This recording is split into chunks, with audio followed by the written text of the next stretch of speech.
आज से 100 साल पहले की बात है। अमेरिका की सिगरेट बनाने वाली कंपनियां बहुत स्ट्रेस में थीं। वो बेचारी बहुत ही ज़्यादा परेशान थीं और उनकी परेशानी का एक बहुत बड़ा कारण था। उन्होंने काफ़ी कोशिश करके, काफ़ी मेहनत करके मर्दों को सिगरेट पीने की आदत लगा दी थी, लेकिन वो औरतों को सिगरेट पीने की लत, सिगरेट पीने की आदत बेचारे नहीं लगा पा रहे थे। और इसके पीछे कारण था। कारण ये था कि औरतों को लगता था कि सिगरेट पीने से उनके बाल खराब हो जाते हैं। बाल खराब हो ना हो, लेकिन उनका चरित्र जरूर खराब हो जाता है। उस समय के पुरुष प्रधान समाज में, पेट्रियार्कल सोसाइटी में यह धारणा थी, यह बिलीफ था कि तंबाकू के टुकड़ों से भरी हुई कागज की छोटी सी नली को ओंठों के बीच डालने से मर्दों का तो कुछ नहीं बिगड़ता, पर औरतें पूरी तरह बिगड़ जाती हैं।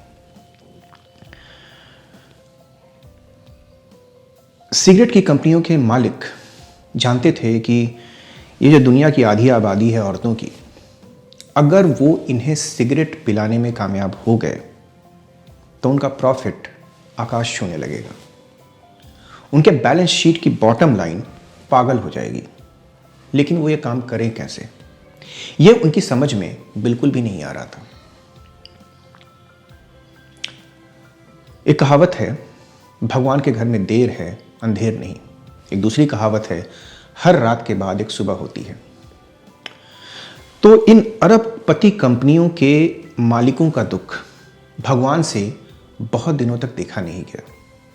तो भगवान ने उनके लिए एक मसीहा भेज दिया, जिस मसीहा का नाम था एडवर्ड बार्नेस।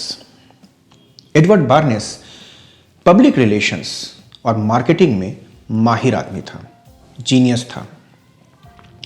तो एडवर्ड बार्नेस ने औरतों की साइकोलॉजी को स्टडी किया, उनके दिमाग को बहुत अच्छी तरह पढ़ा, फिर उसने उनके दिमाग को बहुत अच्छी तरह गोल गोल घुमाया और उनको यह कन्विंस कर दिया कि उन्हें सिगरेट पीना चाहिए। उस समय औरतों को यह बिल्कुल भी पता नहीं था कि वो एक ऐसी आदत पकड़ रही हैं जो इंसान को मरीज बना देती है। उल्टे उन्हें अपने इस फैसले पर, स्मोकिंग शुरू करने के फैसले पर बहुत ज्यादा गर्व हो रहा था।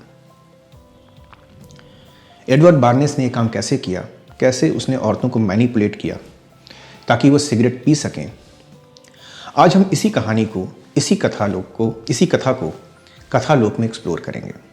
तो दोस्तों, स्वागत है आपका कथालोक में।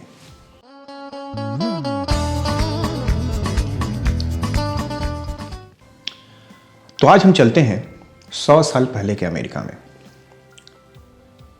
100 साल पहले अमेरिका में इंटरनेट नहीं था, सोशल मीडिया नहीं था, इलेक्ट्रॉनिक व्हीकल्स नहीं थी, डोनाल्ड ट्रंप नहीं था और औरतों के पास वोट देने का अधिकार भी नहीं था। तो साल 1904 की बात है। न्यूयॉर्क सिटी के 5th एवेन्यू स्ट्रीट में एक औरत अपनी कार में सिगरेट पीती हुई जा रही थी। तो उसे एक पुलिस वाले ने रोका और पुलिस वाले ने बड़े कड़क अंदाज में उस औरत को डांटते हुए कहा कि आप ये पब्लिक प्लेस में नहीं कर सकती। लेकिन पुलिस वाले के इस अंदाज से वो औरत बिल्कुल भी नहीं घबराई। उसने अपने सिगरेट का पूरा धुआं उस पुलिस वाले के चेहरे पर उड़ाया, सिगरेट की राख को आराम से पुलिस वाले के सामने गिराया और बड़ी तमीज से उसने पुलिस वाले को कहा कि ये बात सही है कि मैं सिगरेट पी रही हूं, लेकिन मैं किसी का नुकसान नहीं कर रही हूं। और मैं आपको बता दूं कि आज से पहले भी मैं कई जगहों पर सिगरेट पी चुकी हूं। तो मुझे लगता है कि मुझे रोककर आप अपने पावर का मिसयूज कर रहे हैं, आप अपने अधिकारों का दुरुपयोग कर रहे हैं। उस औरत का नाम था मिसेस विलियम और उस दिन एक लड़ाई की शुरुआत हुई। उस लड़ाई को शुरू करने वाली औरतें थीं और औरतों का लक्ष्य था कि उन्हें भी मर्दों की तरह सिगरेट पीने का बराबर अधिकार मिले। अब ये सुन के बड़ा आश्चर्य होता है कि लोग भोजन के अधिकार के लिए लड़ते हैं, पीने के पानी के अधिकार के लिए लड़ते हैं, देश की आज़ादी के लिए लड़ते हैं, वो तरह तरह के अधिकारों के लिए लड़ते हैं, पर ये सिगरेट के अधिकार के लिए कौन लड़ता है? लेकिन यह समझने के लिए हमें उस समय की परिस्थिति को समझना होगा। जब आपके साथ हर छोटी छोटी चीज पर भेदभाव हो रहा हो तो स्थिति ऐसी बन जाती है कि आप हर छोटी चीज के लिए लड़ने लगते हैं। तो औरतों की जो लड़ाई थी सिगरेट के लिए, वो सिर्फ सिगरेट की लड़ाई नहीं थी, वो लड़ाई थी मर्दों के बराबर आने की, मर्दों के बराबर अधिकार पाने की। औरतों की ये लड़ाई थी इस पूर्वाग्रह के प्रति, इस प्रेजुडिस के प्रति कि मर्दों के लिए तो सिगरेट पीना ठीक है पर औरतों के लिए सिगरेट पीना ठीक नहीं है। 1920 में औरतों को बराबरी की दिशा में, बराबर अधिकार पाने की दिशा में एक बहुत बड़ी सफलता मिली। उन्हें पुरुषों की तरह इलेक्शंस में वोट देने का अधिकार मिला। अब इस यात्रा में अगला कदम था स्मोकिंग के अधिकार का। स्त्रियों की स्मोकिंग पर, स्त्रियों के सिगरेट पीने के अधिकार पर प्रतिबंध लगाया था मर्दों ने, लेकिन जिस इंसान ने इस प्रतिबंध को हटाया, जिस इंसान ने औरतों को सिगरेट पीने का अधिकार दिलाया, पुरुषों के बराबर, पुरुषों की तरह सिगरेट पीने का अधिकार दिलाया, वो इंसान खुद स्त्री नहीं था, वो खुद भी एक मर्द था। और सबसे बड़े आश्चर्य की बात यह थी कि उस मर्द को, उस इंसान को औरतों के अधिकार से घंटा कोई लेना देना नहीं था। उसे तो बस एक ही चीज करनी थी, वो था कि औरतों को सिगरेट बेचना और सिगरेट कंपनियों का मुनाफा बढ़ाना।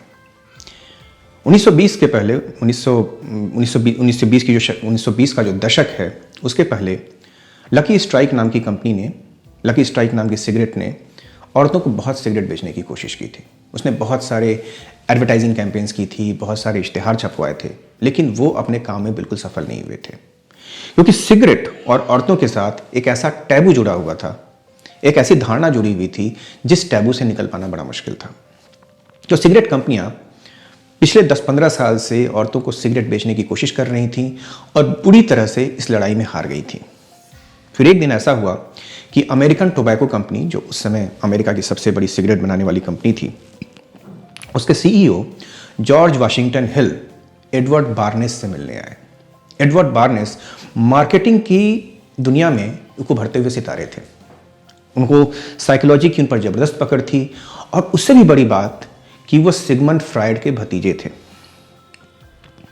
तो जॉर्ज हिल ने जब एडवर्ड बार्नेस से मुलाकात की तो उन्होंने एडवर्ड बार्नेस से कहा कि दुनिया की आधी आबादी सिगरेट नहीं पीती है। अगर उस आधी आबादी को वो सिगरेट पिलाने में सफल हो गए तो उनकी कंपनी का प्रॉफिट न जाने कहां पहुंच जाएगा। उनके सामने सोने का एक बहुत बड़ा खजाना है, लेकिन उनके सामने ये जो सोने का खजाना है, इसकी चाबी उनके पास नहीं है, और उन्हें पता भी नहीं है कि ये चाबी कहां से लाए। तो एडवर्ड बार्नेस कुछ देर तक उनकी बातों पर सोचते रहे, और उन्होंने कहा कि वो इस खजाने की चाबी का इंतजाम कर सकते हैं, लेकिन इसके लिए उन्हें किसी आदमी से बात करनी होगी।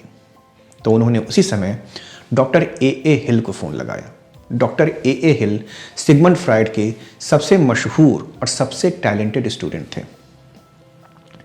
एडवर्ड ने हिल को फोन लगाया और एडवर्ड ने हिल से पूछा कि वो उनके साथ एक सेशन करना चाहते हैं, उनका एक सेशन लेना चाहते हैं, और इसके लिए उन्हें कितने पैसे देने होंगे। हिल ने कहा कि वो एक सेशन का $125 चार्ज करते हैं। उस समय $125 बहुत बड़ी रकम हुआ करती थी, लेकिन इस रकम ने सिगरेट बनाने वाली कंपनियों का फ्यूचर पूरी तरह बदल दिया, उसके फ्यूचर की पूरी तरह काया पलट कर दी।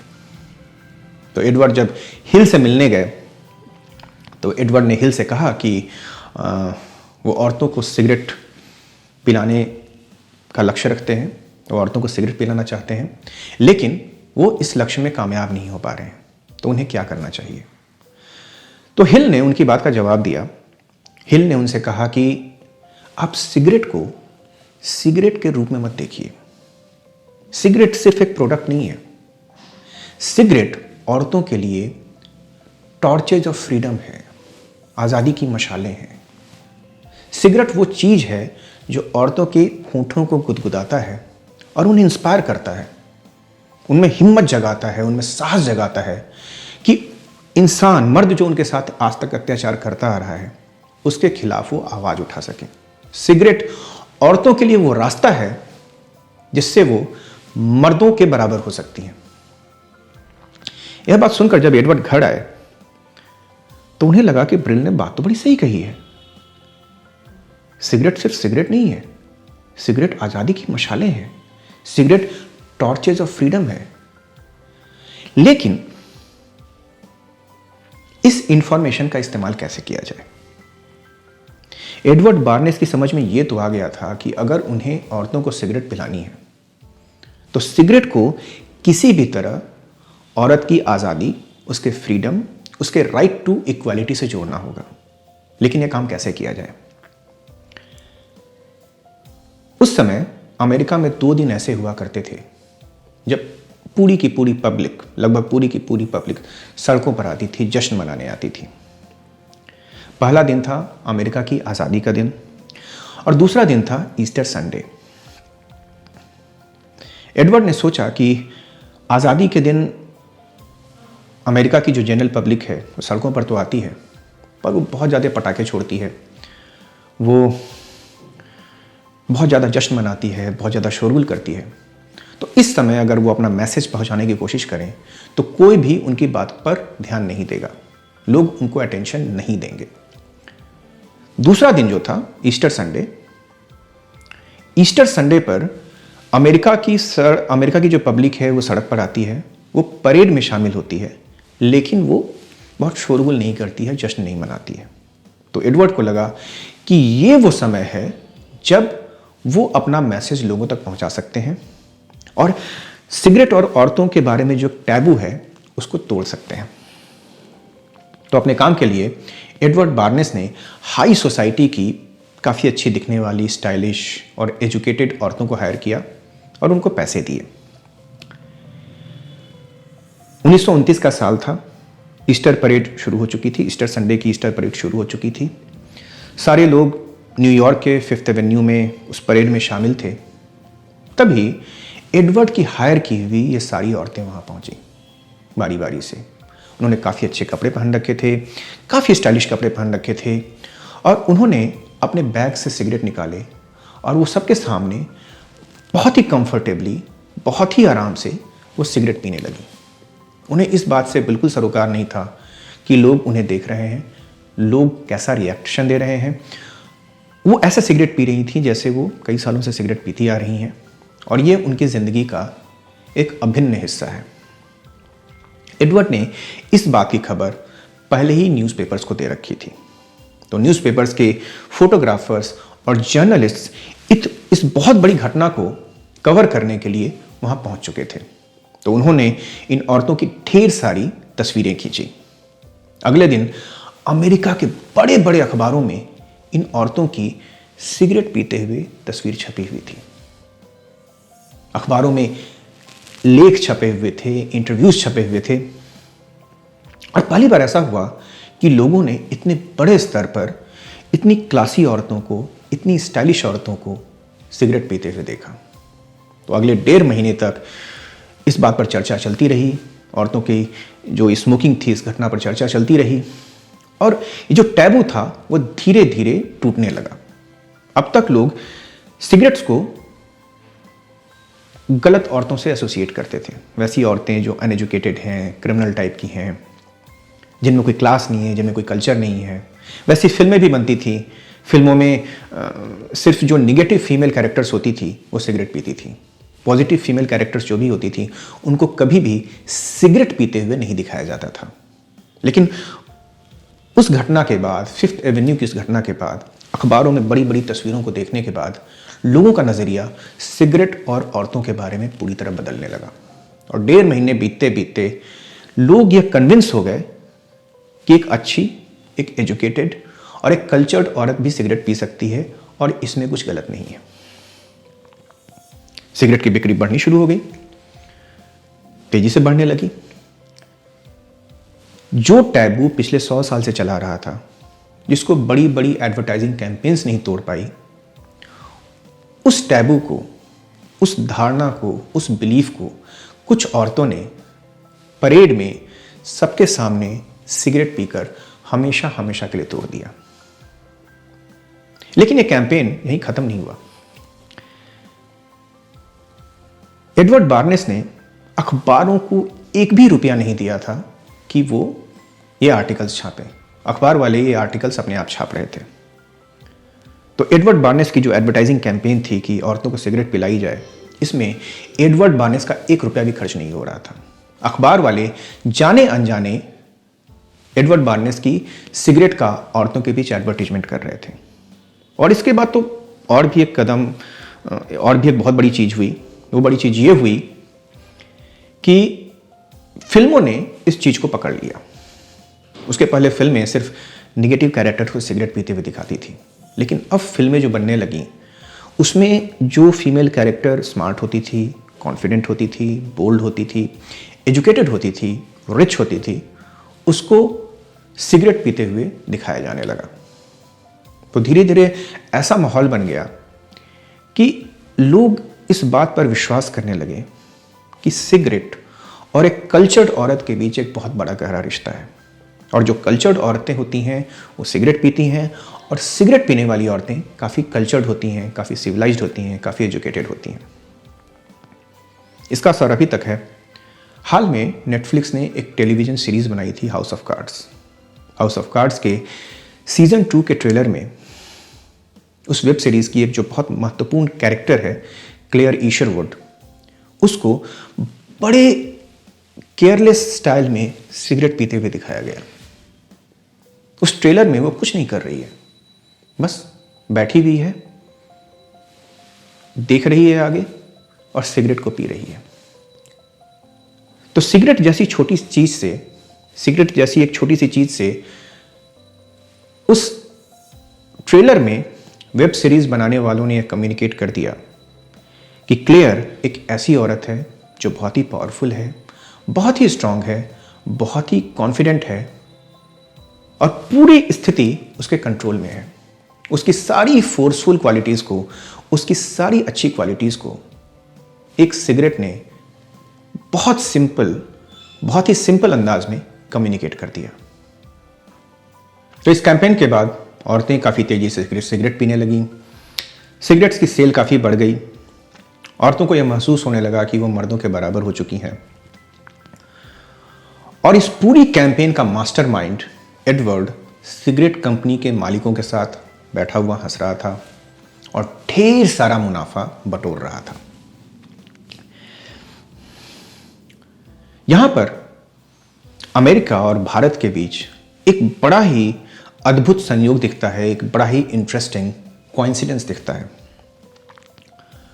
1929 में ये कैंपेन हुई, सिगरेट की कैंपेन, जिसमें सिगरेट औरतों के लिए आज़ादी का प्रतीक बन गई थी। उसके ठीक एक साल बाद 1930 में भारत में भी एक आंदोलन हुआ जिसमें नमक भारतीयों की आज़ादी की लड़ाई का प्रतीक बन गया था। अब ठीक समझें, मैं दांडी यात्रा की बात कर रहा हूं। 1882 में ब्रिटिश सरकार ने ब्रिटिश सॉल्ट एक्ट इंडिया में लागू किया था। इस एक्ट का मतलब ये था कि भारत के लोग न नमक बना सकते थे और न ही नमक बेच सकते थे। ब्रिटिश सरकार नमक बनाती थी और उस पर बहुत ज़्यादा टैक्सेस लगाकर वो वापस इंडियंस को बेचा करती थी। तो इसके कारण नमक की कीमत बहुत ज़्यादा होती थी और भारत के लोगों को, खासकर गरीबों को, बहुत ही दिक्कत होती थी कि आपको तो पता है कि नमक के बिना भोजन नहीं बन सकता और नमक बहुत महंगा था। तो 1930 में महात्मा गांधी ने इस एक्ट का विरोध करने का फैसला किया। वो 12 मार्च को साबरमती आश्रम अहमदाबाद से अपने 78 अनुयायियों के साथ निकले और 240 माइल की दूरी को उन्होंने पैदल तय किया और 6 अप्रैल को वो दांडी पहुंचे। गुजरात में दांडी नाम की एक जगह है और वहां उन्होंने सबके सामने, ब्रिटिश सरकार के सामने नमक बनाकर अपना विरोध प्रदर्शित किया। इस घटना से पूरे देश में आज़ादी की लहर फैल गई, आज़ादी की लड़ाई की लहर फैल गई।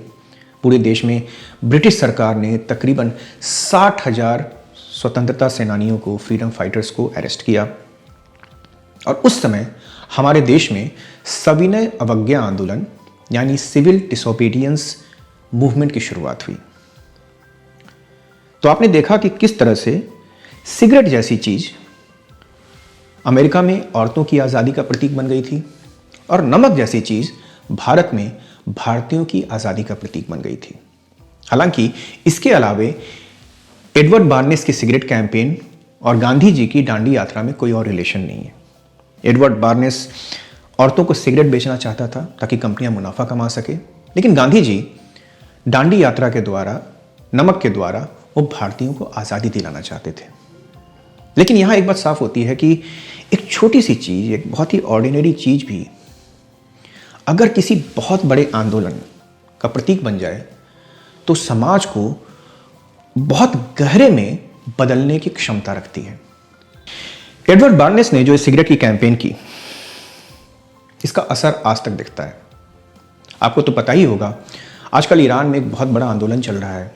ईरान की जो तानाशाही है आयतुल्लाह खुमैनी की, उसके खिलाफ ईरान के लोग सड़कों पर उतर गए हैं, खासकर औरतें, क्योंकि ईरान के इस तानाशाह ने औरतों पर बहुत जुल्म किए हैं और औरतों के बहुत सारे अधिकार छीने हैं। तो आपने नोटिस किया होगा कि कुछ औरतें ईरान की इस आंदोलन को करते समय बड़े आराम से सिगरेट पी रही हैं।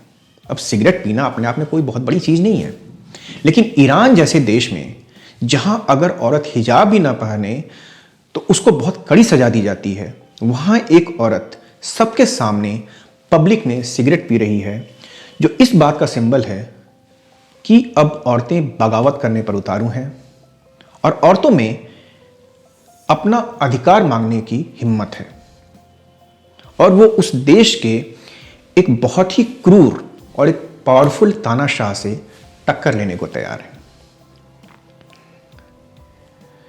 एडवर्ड बार्नेस की इस सिगरेट कैंपेन के बहुत सारे नुकसान भी हुए। सिगरेट कंपनियों का मुनाफा हुआ, अच्छी बात है, लेकिन जब औरतों को सिगरेट पीने की आदत लगी तो सिगरेट पीने से जो जो बीमारियां होती हैं वो औरतों को भी होने लगी, क्योंकि सिगरेट का धुआं मर्द और औरत में तो भेदभाव करता नहीं है, तो जो इसे पिएगा सिगरेट का धुआं उसको नुकसान पहुंचाएगा।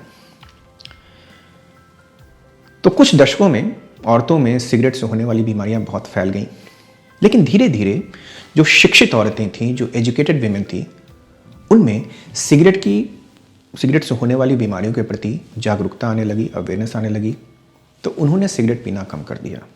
तब सिगरेट कंपनियों ने गरीब और अशिक्षित अनएजुकेटेड औरतों पर फोकस करना शुरू किया और उन्होंने ऐसी एडवर्टाइजिंग कैंपेन्स बनाई जिससे वो गरीब और अनएजुकेटेड औरतों को जमकर सिगरेट बेच सकें, जम के सिगरेट पिला सकें।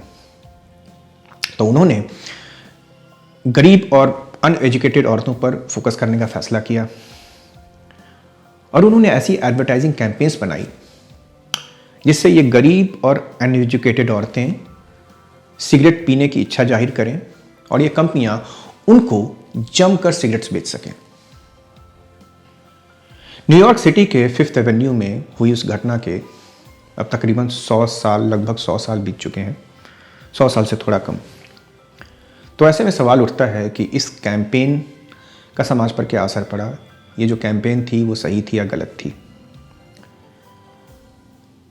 पहली बात तो यह कि औरतें सिगरेट पीने के लिए संघर्ष कर रही थीं, लेकिन उनका लक्ष्य सिर्फ सिगरेट पीना नहीं था। उनका लक्ष्य उस डबल स्टैंडर्ड को तोड़ना था जो पुरुषों और औरतों पर अप्लाई किया जाता था। पुरुष अगर सिगरेट पिए तो बहुत अच्छी बात है, औरत अगर सिगरेट पिए तो बहुत बुरी बात है। तो ये जो अलग अलग नैतिकता के मापदंड थे, इसके खिलाफ ये संघर्ष था। तो अगर ये कहा जाए कि ये आंदोलन सिर्फ सिगरेट पीने के लिए था, तो ये औरतों की बहुत बड़ी तौहीन होगी।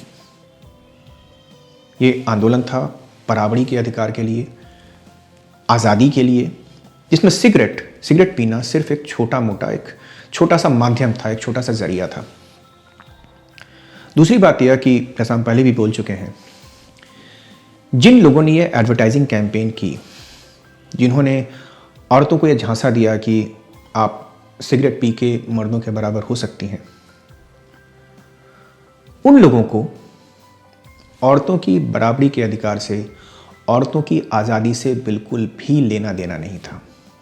ये सारे लोग, एडवर्ड बार्नेस और उनकी टीम, सिर्फ औरतों को मैनिपुलेट कर रही थी। औरतों की जो असुरक्षा की भावना थी, उनकी जो इनसिक्योरिटीज़ थी, उनको एक्सप्लॉइट कर रही थी ताकि उनको सिगरेट बेचा जा सके और ज़्यादा से ज़्यादा मुनाफा कमाया जा सके।